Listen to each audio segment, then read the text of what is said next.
আমি কিরকমভাবে বেঁচে আছি। সুনীল গঙ্গোপাধ্যায়। আমি কিরকমভাবে বেঁচে আছি তুই এসে দেখে যা নিখিলেশ। এই কি মানুষ জন্ম নাকি শেষ? পুরোহিত কঙ্কালের পাশা খেলা প্রতি সন্ধ্যাবেলা আমার বুকের মধ্যে হাওয়া ঘুরে উঠে, হৃদয়কে অবহেলা করে রক্ত। আমি মানুষের পায়ের কাছে কুকুর হয়ে বসে থাকি তার ভেতরের কুকুরটাকে দেখব বলে। আমি আক্রোশে হেসে উঠি না। আমি ছাড় পোকার পাশে ছাড় পোকা হয়ে হাঁটি, মশা হয়ে উড়ি একদল মশার সঙ্গে। খাঁটি অন্ধকারে স্ত্রীলোকের কূপ মধ্যে ডুব দিয়ে দেখেছি দেশলাই জেলে। ও গায়ে আমার কোনো ঘর বাড়ি নেই। আমি স্বপ্নের মধ্যে বাবুদের বাড়ির ছেলে সেজে গেছি রঙ্গালয়ে।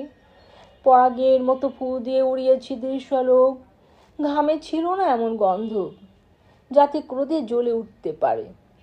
নিখিলেশ, তুই একে কি বলবি? আমি শোবার ঘরে নিজের 2 হাত পেরেক বিঁধে দেখতে চেয়েছিলাম যিশুর কষ্ট খুব বেশি ছিল কিনা।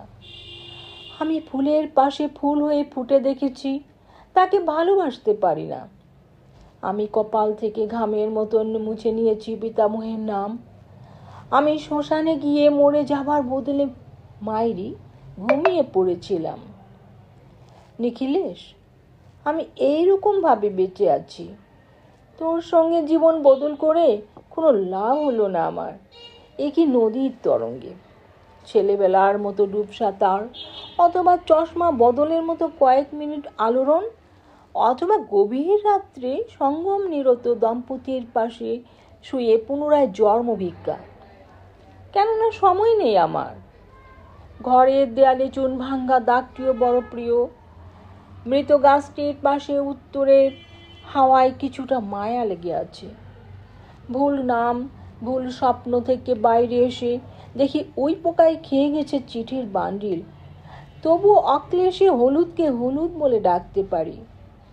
আমি সর্বস্ব বন্ধক দিয়ে একবার একটি মুহূর্ত চেয়েছিলাম, একটি ব্যক্তিগত জিরো আওয়ার।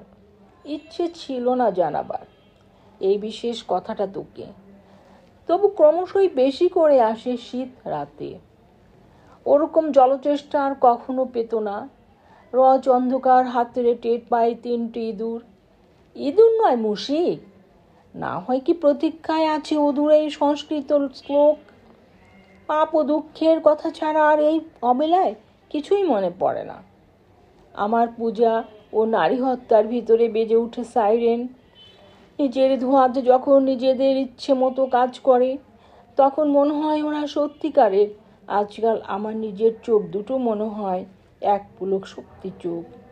এরকম সত্য পৃথিবীতে খুব বেশি নেই আর।